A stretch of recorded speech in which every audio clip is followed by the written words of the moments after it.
خادم ہوتا ہے. اس لیے کوئی کام بھی جو ہے جماعت کے ذمہ دار کے بغیر پوچھے کوئی کام قطعاً بالکل نہیں کرنا. اطاعت کے ساتھ چلنا، مشورے کے ساتھ چلنا اور مجاہدے کے ساتھ چلنا. تھوڑی تھوڑی کوئی آج کل کوئی ایسا خاص مجاہدہ نہیں ہے، لیکن پھر بھی ذرا سی کوئی مجاہدہ آ جائے اس کو برداشت کرنا، اللہ کے لیے برداشت کرنا، اور اپنے اجتماعی اعمال کی فکر کرنا اور اس کے ساتھ اپنے انفرادی اعمال کی فکر کرنا. ہماری تسبیحات، ہمارے نمازوں کو بنانا، تکبیر اولیٰ کے ساتھ نماز کا پڑھنا اور راتوں کو تہجد پڑھنے کی عادت ڈالنا اور اپنی تسبیحات کی فکر کرنا. جیسی تسبیحات ہم پہلے پڑھتے تھے ویسی تسبیحات ہم اللہ کے راستے میں پڑھ رہے ہیں، ایسا نہ ہو. دھیان توجہ کے ساتھ تسبیحات کا پڑھنا. کیسے پڑھنا؟ سبحان اللہ والحمد للہ ولا الہ الا اللہ، اللہ اکبر اللہ اکبر اللہ اکبر. سبحان اللہ زبان سے کہیں تو ہمارا دل کہہ رہا ہو کہ میرے اللہ کی ذات پاک ہے، میرے اللہ کی ذات بے عیب ہے. الحمدللہ کہیں تو دل کہہ رہا ہو کہ میرے ساری کی ساری تعریف میرے رب کے لیے. اللہ اکبر، اللہ اکبر کہیں تو اللہ کی بڑائی کی ہیبت ہمارے دل کے اوپر. ایسے دھیان توجہ کے ساتھ ایک طرف بیٹھ کے دھیان توجہ کے ساتھ ایسے ذکر کرنا. پھر یہ ذکر کیسا ہوگا؟ جب ہم ایسے ذکر کریں گے میرے دوستو، یہ ذکر ہماری زندگی کو نورانی بنا دے گا، ہمارے دل کو نورانی بنا دے گا، حتیٰ کہ یہ ذکر ہمارے چہرے کو نورانی بنا دے گا.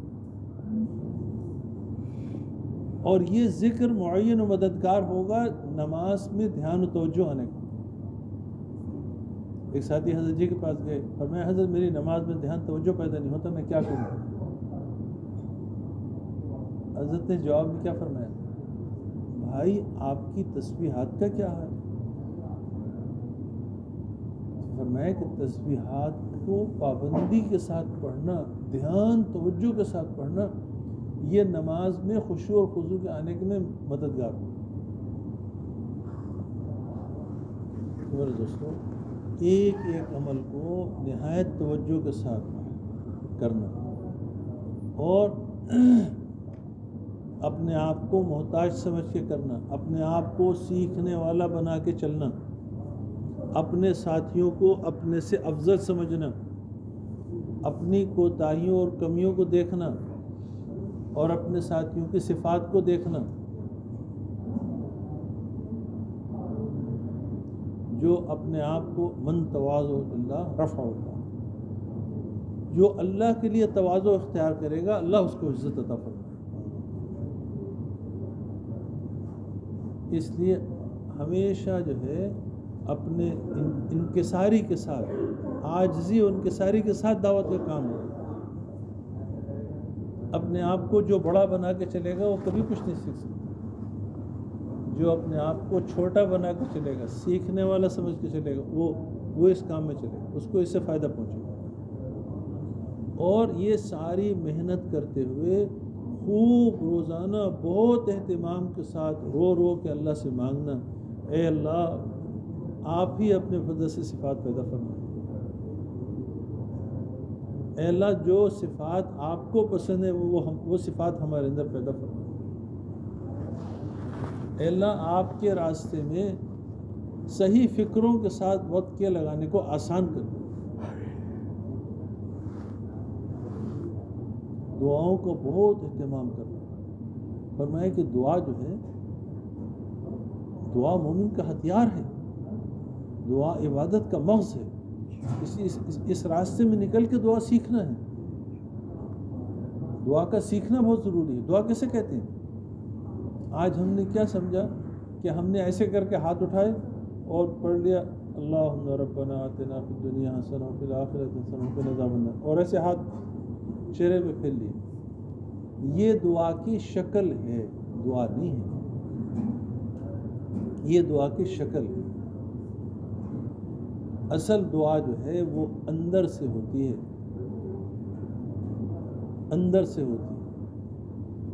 اس کے لیے اللہ کی ذات عالی کا یقین، کہ ایسی دعا کہ میں ایسی دل کے اندر یقین ہو کہ جیسے میں اپنے بھائی سے بیٹھے بات کر رہا ہوں اسی طرح سے میں اللہ سے بات کر رہا ہوں، اللہ میری بات کو سن رہے ہیں.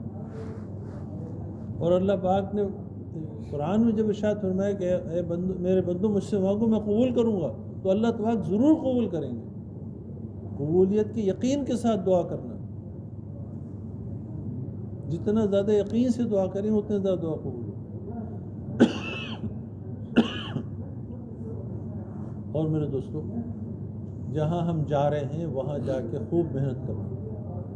جس مسجد میں ہم جائیں وہاں پر اس مسجد میں کام کی جو سطح ہے اس کو آگے بڑھانے کی کوشش کرنا. اگر مسجد والی جماعت بنی ہوئی ہے تو ان کے اعمال میں اضافہ ہو جائے.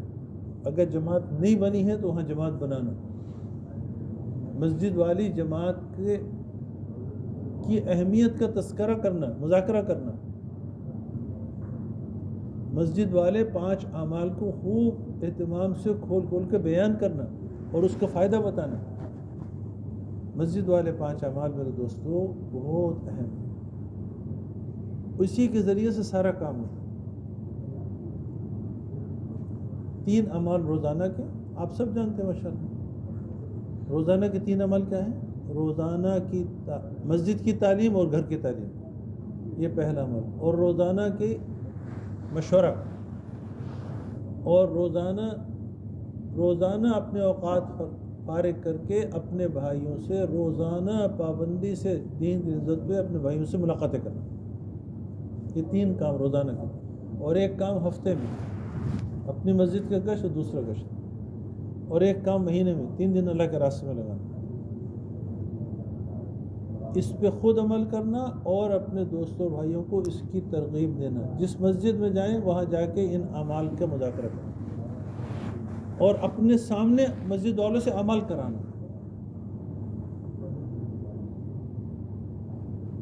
اور محلے والوں کے ساتھ بھی عاجزی انکساری کے ساتھ پیش آنا. دعوت کا کام جو ہے وہ حکمت کے ساتھ ہے. ادعو الی سبیل ربک بالحکمت والموعظۃ الحسنہ. اچھے انداز میں اپنے رب کی طرف بلاؤ، حکمت کے ساتھ بلاؤ اور شفقت کے ساتھ، خیر خواہی کے جذبے کے ساتھ بلاؤ.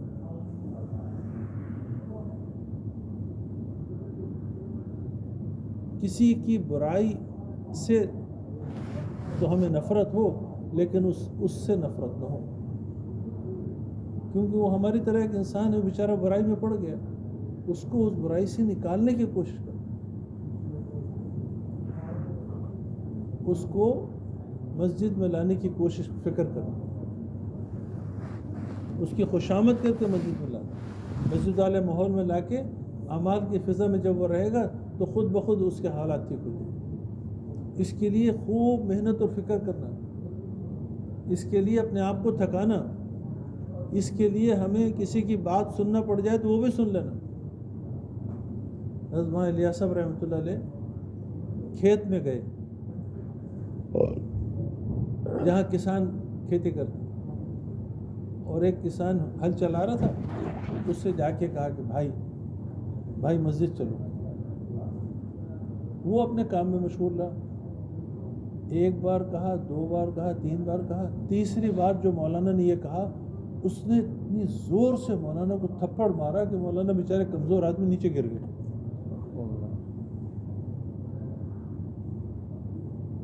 گر گئے زمین میں اور بڑی مشکل سے اٹھے اور پھر اٹھ کے کیا کہا؟ اچھا بھائی تم نے مار لیا، اب چلو مسجد چلو. بس یہ جو کہا ہے تو وہ تھر تھر کانپنے لگا، پیروں میں گر گیا. بولے مجھے معاف کرو، مجھے معاف کرو. تو میرے دوستو ہم جب برداشت کریں گے نا تو پھر اللہ پاک توفیق دے گا. اللہ ان کے دلوں میں ڈالے. اللہ ہمارے اور آپ کے سب کے رسان. یوسف بھائی اور باقی کیا رہ گیا؟ کچھ رہ گیا؟ یہ امیر و معموروں کے درمیان بھی جوڑ. جی ہاں، آپس کا جوڑ میرے دوستوں بہت ضروری ہے۔ جو جماعت آپس میں جڑی ہوئی ہوگی اللہ اس سے کام لے گا، اور شیطان اس میں رخنہ ڈالتا ہے۔ ساتھ میں چل رہے ہیں، اپنے ساتھی ہیں، لیکن شیطان کوشش کرتا ہے کہ ان آپس میں اختلاف ہو جائے۔ ایک بار ہم محلہ کے راستے میں نکلے ہوئے تھے، تو رات کو سونے کے لیے لیٹ گئے، اور وہ ایک ساتھی کتاب پڑھ رہا تھا، وہ اس نے لائٹ جلائی ہوئی تھی، اب دوسرے ساتھی ناراض ہو کہ لائٹ کیوں جلائی ہوئی، حالانکہ لائٹ چھوٹی تھی۔ اس نے کہا کہ مجھے تو بغیر کتاب پڑھی نہیں آتی، اور اس پہ اختلاف ہو گیا۔ اتنی چھوٹی سی بات۔ ایسی ہر چھوٹی چھوٹی بات کا دھیان رکھنا کہ کسی بات سے اختلاف پیدا نہ ہو دل میں۔ جتنے ہمارے دل جڑے ہوئے ہوں گے اتنا ہی اللہ ہمیں امت کو جوڑنے کا ذریعہ بنائیں گے۔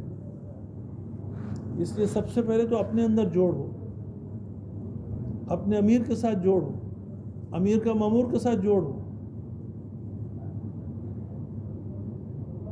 اور اس کے ساتھ ساتھ جو ہے ہم پوری امت کو جوڑنے کا ذریعہ بن جائیں۔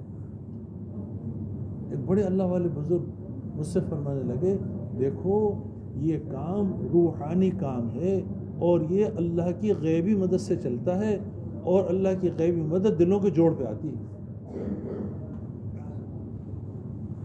اس لیے میرے دوستو خوب محنت کے ساتھ وقت لگانا ہے، خوب فکر کے ساتھ وقت لگانا ہے، اعمال کی پابندی کے ساتھ وقت لگانا ہے، مستعدی کے ساتھ وقت لگانا ہے، اور اس کے ساتھ ساتھ جو ہے وہ اللہ سے خوب مانگنے کا اہتمام کرنا ہے۔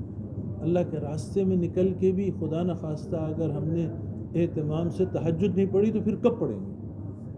پھر ہمیں کبھی توفیق نہیں ہوگی۔ اس لیے تہجد کو اپنے آپ پر لازمی کرنا،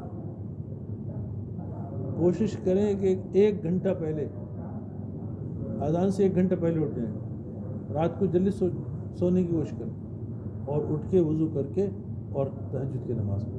اور سبحان اللہ، فرمایا کہ سارے اوقات ایسے ہیں کہ اس میں بندہ اللہ کو پکارتا ہے، اور تہجد کا وقت ایسا ہے کہ اللہ بندے کو پکارتے ہیں۔ اللہ کا منادی آواز دیتا ہے، کوئی اللہ سے مانگنے والا جس کی حاجت اللہ پوری کرتے ہے، کوئی مغفرت کا طلبگار کہ اللہ اس کی مغفرت کرتے ہے، کوئی توبہ کرنے والا جس کی توبہ اللہ قبول فرما لے۔ ایسے مبارک وقت میں ہم اللہ سے نہ مانگیں، پوری امت کے لیے میرے دوستوں مانگنا، امت کا درد اور غم ہمارے دل کے اندر۔ عائشہ رضی اللہ تعالیٰ عنہا فرماتی ہیں کہ میرے محبوب صلی اللہ علیہ وسلم کا یہ حال تھا کہ آپ ہر وقت بے چین رہتے تھے، آپ کی پوری رات رونے میں گزر جاتی تھی، اور آپ روتے رہتے تھے، اور کیا کہتے تھے؟ رونے میں بار بار کہتے تھے، اللہم اغفر امتی فانہم لا یعلمون، اللہم ارحم امتی فانہم لا یعلمون، اللہم اہدی امتی فانہم لا یعلمون۔ آپ رو رو کے اللہ سے یہ دعا کرتے تھے، اے اللہ میری امت کو معاف کر دیجئے، جانتے نہیں، اے اللہ میری امت کو ہدایت دے دیجئے، جانتے نہیں، اے اللہ میری امت کی مغفرت فرما دیجئے، جانتے نہیں۔ اور یہ دعا کس کے لیے کر رہے ہیں؟ اللہ اکبر، یہ دعا آپ ان کے لیے کر رہے ہیں جو آپ کے قتل کی سازش کر رہے ہیں۔ اللہ اکبر، کہ کتنا بڑا دل تھا آپ کا، جو آپ کو تکلیف پہنچا رہے ہیں ان کے لیے رو رہے ہیں۔ عرفات کے میدان میں 5 گھنٹے ہاتھ اٹھائے رہے۔ میرے دوستو کہنا کتنا آسان ہے، سننا کتنا آسان ہے، لیکن ذرا سوچو آج ہم آدھا گھنٹہ ہاتھ نہیں اٹھا سکتے، 5 گھنٹے اللہ کے نبی علیہ السلام ہاتھ اٹھائے اور رو رہے ہیں، اے اللہ میری امت، اے اللہ میری امت، اے اللہ میری امت۔ مدینے میں ایک رات آپ رو رو کے دعا کر رہے ہیں، اتنا روئے کہ آپ روتے روتے بے حال ہو گئے، اور آپ کی داڑھی مبارک آنسو سے تر ہو گئی۔ اللہ پاک نے آپ کی اس حالت کو دیکھا اور جبرائیل علیہ السلام کو بھیجا کہ جاؤ میرے محبوب کے پاس اور ان سے پوچھو کہ آپ کیوں روتے ہیں۔ جبرائیل علیہ السلام آئے، اللہ کہا کہ اللہ کے رسول، اللہ پاک آپ سے پوچھ رہے ہیں کہ آپ کیوں روتے ہیں۔ آپ نے فرمایا کہ جبرائیل، مجھے اپنی امت کی فکر ہے، مجھے اپنی امت کی فکر ہے۔ جبرائیل علیہ السلام گئے اور جا کے عرض کیا، باری تعالیٰ یوں فرما رہے ہیں کہ مجھے میری امت کی فکر ہے۔ اللہ پاک نے ارشاد فرمایا کہ جاؤ میرے محبوب کے پاس اور ان سے کہنا کہ آپ رو نہیں، ہم آپ کی امت کے بارے میں ہم آپ کو خوش کر دیں گے۔ میرے دوستو، اس آپ کے رونے کا ایک ذرے کا ذرہ ہمیں نصیب ہو جائے، آمین، ہم امت کے لیے رونے والے بن جائیں، بس آمین، امت کے لیے رونے والے بن جائیں، اللہ تعالیٰ پھر ہمیں سارے باقی فکروں سے آزاد کر دیں گے، سب چیزوں کے اللہ کفیل ہو جائیں گے۔ اس لیے اور دوستو، خوب محنت کے ساتھ، خوب اللہ کے تعلق کے ساتھ اوقات کو لگانا ہے، اور پوری امت کے لیے، پوری انسانیت کے لیے، آپ علیہ السلام کی امت میں یعنی جو ایمان والے ہیں ان کے لیے تو یہ دعا کرنا ہے کہ اللہ ہر ایمان والے کو داعی بنا دے، آمین، خود بھی دعوت دینا ہے اور دوسروں کو داعی بنانا ہے، اور جن تک ابھی تک جنہوں نے ایمان نہیں قبول کیا ان کے لیے بھی اللہ سے مانگنا ہے کہ اللہ ان کو بھی دوزخ کی آگ سے بچا دے، اللہ، ان کو بھی ایمان میں داخل فرما دے، آمین، ان کے لیے بھی اللہ سے مانگنا ہے۔ اللہ میرے اور آپ کے سب کے لیے آسان فرما دے میرے دوستو، آمین، کہنے والوں کو، سننے والوں کو، سب کو عمل کی توفیق عطا فرما۔ آمین۔ کوئی چیز باقی رہ گئی امیر صاحب؟ اجتماعی اعمال جو 8 اعمال ہیں اس کے اندر ساتھی اجتماعی ہم اعمال پورا بتائیں گے۔ لیکن یہ ہے جو جوڑتے رہیں گے تو پھر آگے اور اس کو مذاکرے بھی کرتے رہیں، ہاں، سارے اعمال کا مذاکرہ بھی کرتے جب مذاکرہ کریں گے تو پھر یہ آدمی وہ چوکن کے رہتا ہے، ہیں۔ جی جی، مذاکرہ نہیں کرتے تو پھر ساتھی جو ہے اعمال کا مذاکرہ میرے دوستو بہت ضروری ہے، ہر جو عمل کرنا اس کا مذاکرہ، تو مذاکرے کے ذریعے سے جو ہے وہ اپنے آپ کو یاد دہانی ہوتی ہے، ساتھیوں کی یاد دہانی ہوتی ہے۔ اب ہم ایک ساتھی کو بھیج رہے ہیں خصوصی ملاقات میں، تو ہم اس سے مذاکرہ کریں خصوصی ملاقات میں جانے کے کیا آداب ہیں، اس کی کافی تفصیل ہے، اب سب تفصیل بیان کرنے کا وقت نہیں ہے، لیکن ماشاءاللہ سب آپ کے پرانے ساتھی آپ کے ساتھ ہیں، اس لیے ہر عمل کا مذاکرہ کرتے ہیں، جتنا زیادہ اعمال کا مذاکرہ ہوگا اتنا یاد دہانی پیدا ہوگی، اور جو ہے وہ سارے اعمال کو جو مشورے میں وقت طے ہو جائے اس وقت سے پہلے اپنے آپ کو عمل میں بٹھانا ہے۔ مشورے میں طے ہو گیا کہ بھئی تعلیم 9 بجے شروع ہوگی، اب ہم 9 بجے وضو کرنے جا رہے ہیں، نہیں ایسا نہیں، بلکہ وہ جو وقت طے ہوا ہے اس سے 5-10 منٹ پہلے ہم اپنے آپ کو جا کے ہم حلقے میں بیٹھ جائیں، اس کو اہتمام کریں۔ سارے اجتماعی اعمال جو ہیں یہ ہمارے اندر نورانیت پیدا کرنے والے ہیں، اور اس کے ساتھ ساتھ جو ہے وہ انفرادی اعمال سے اللہ استقامت عطا فرماتا ہے۔ اپنے آپ کو مستقل اجتماعی عمل سے جتنا ہی وقت خالی ہو اس کو اپنے انفرادی اوقات میں لگانا ہے، تاکہ ہمارا کوئی وقت بھی لا یعنی بات کے لیے خالی نہ رہے۔ اللہ تبارک و تعالی ہم سب کو عمل کی توفیق عطا فرمائے۔ سبحان اللہ و بحمدہ، سبحانک اللہم و بحمدک، نشہد ان لا الہ الا انت، نستغفرک و نتوب الیک۔ سبحان ربک رب العزۃ عما یصفون، وسلام علی المرسلین، والحمد للہ۔